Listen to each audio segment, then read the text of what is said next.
Hello my people, welcome to Opa News TV, where we give you the latest news, gist and updates. Do subscribe to this channel for more and more information where we go bring you now. Hello viewers and welcome to News Updates with OPAG News. Now our headline. Biden trips and falls while handing out diplomas at Air Force Academy graduation. We need to review minimum wage. Police declare ex-Oyo State Parks Disciplinary Committee chairman wanted. Peter Obi, Labour Party to challenge election results in only 18 states. EFCC grills ex-minister Pauline Talon over alleged 2 billion naira fraud. Tinubu confirms Gbajabiamila as chief of staff. Welcome back, and now our news in details. President Joe Biden took a dramatic spiel Thursday while passing out diplomas to graduates after giving the commencement address at the Air Force Academy in Colorado Springs, Colorado. The president did not appear to sustain any injuries. Gasps from the crowd followed Biden's fall, which came as he handed out the last diploma, forcing him to come down on his knees and hands. Biden, who was helped to his feet by Air Force officials and Secret Service personnel, appeared to trip on a black sandbag that was on the stage. Biden, 80, the oldest president in U.S. history, seemed to be okay and continued to stand as the ceremony concluded in a few minutes. Let's get a glimpse of the incident.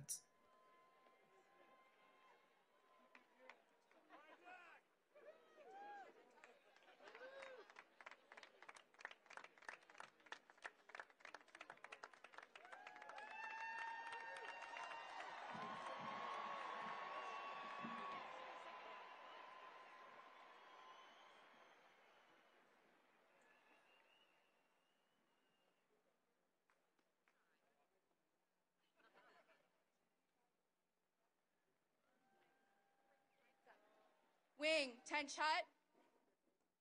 Mr. President, thank you for joining us today. Ladies and gentlemen, the President will be departing immediately following the Air Force and Space Force songs and dismissal of the class of 2023. Please rise as Brigadier General Paul D. Moga, Commandant of Cadets, administers the oath of office for the United States Air Force and Space Force. Graduates of the Lieutenant Colonel Leo K. Thorson's class of 2023, will you please raise your right hand, and after I read the oath of office, signify your acceptance by saying, I do.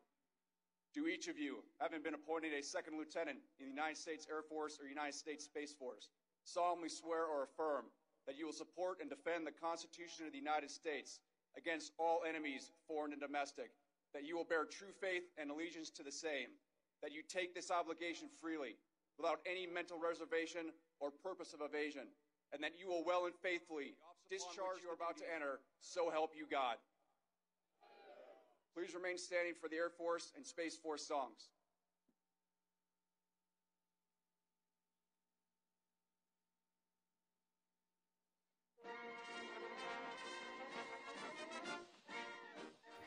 Information reaching us from the White House Communications Director, Ben LaBotte, is that the president is fine. The White House Director of Communications replied to a tweet made on the social microblogging blog, Twitter. President Bola Tinubu has hinted at a review of the national minimum wage. Tinubu said the national minimum wage needs a review to reflect current realities. He spoke while receiving members of the Progressive Governors Forum, led by its chairman, Hope Uzodinma, at the presidential villa in Abuja on Friday. The president said improving the livelihood of Nigerians remains a top priority of his administration. According to Tinubu, we need to do some arithmetic and soul searching on the minimum wage. We will have to look at that. We are digging deep into the revenue of the federal government. We must strengthen the source and application of those funds. And I want you to please continue in that line.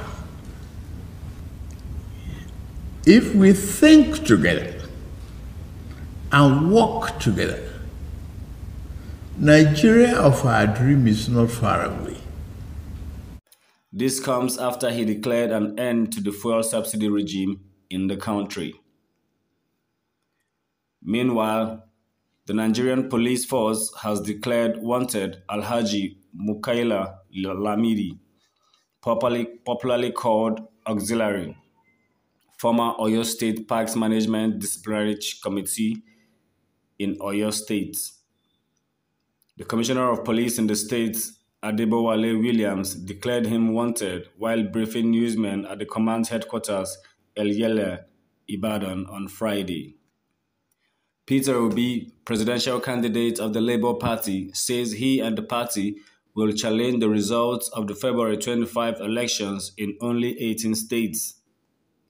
Emeka Okpoko, SAN, counsel to Obi and the Labour Party, spoke while tendering documents at the resumed hearing of the joint petition filed by the party before the Presidential Election Petition Court on Thursday. The senior advocate of Nigeria said the petitioners did not intend to waste effort in the states where they decisively and uncontestedly won. However, at the end of the Thursday's proceedings, the petitioners tendered certified electoral documents obtained from the INEC in only 6 states. The states were Rivers, Benue, Cross River, Niger, Osun, and Ekiti states. Kindly listen to Emeka Okpoko, SAN. Press met today. You watch the entire proceedings. You will see that initially, yes, we had some hitches, but along the line, everything went on smoothly. Where all the states' documents we wanted to tender, not tendered, the 6 states and the local governments that we came with were all tendered, and the court admitted all of them. So, yes, there were initial glitches of a problem, but along the line, we were able to move on. So it's not an unnatural thing. It happens in the process of litigation. It is shocking to us, too, that INEC would be attacking their own documents, processes that emanated from them. They are objecting it. Not only that those things came from them, they certified it. And when you certify a document, it means I have the original copy in my custody, and I hereby give you this one, which I have certified, confirming that in my custody, I have the original. So INEC, having done all this, they're still saying we will object. Of course, that's what you see in Nigeria. But in advanced climb, I doubt if after a document has emanated from you, you are the proper custody, you certify the document as emanating from you, and the document is tendered, and you are still saying you will challenge it. All manner of things happen in Nigeria. Watch. President Bola Tinubu has announced the appointment of Honorable Femi Gbajabiamila, the Speaker of the House of Representatives, as the new Chief of Staff. The announcement was made during a meeting with the Progressive Governors Forum in Abuja. The news was conveyed through a statement issued by Abiodun Oladunjoye, the State House Director of Information, on Friday, June 2nd. Thank you for tuning in to our news updates, and kindly subscribe for more news on a daily basis.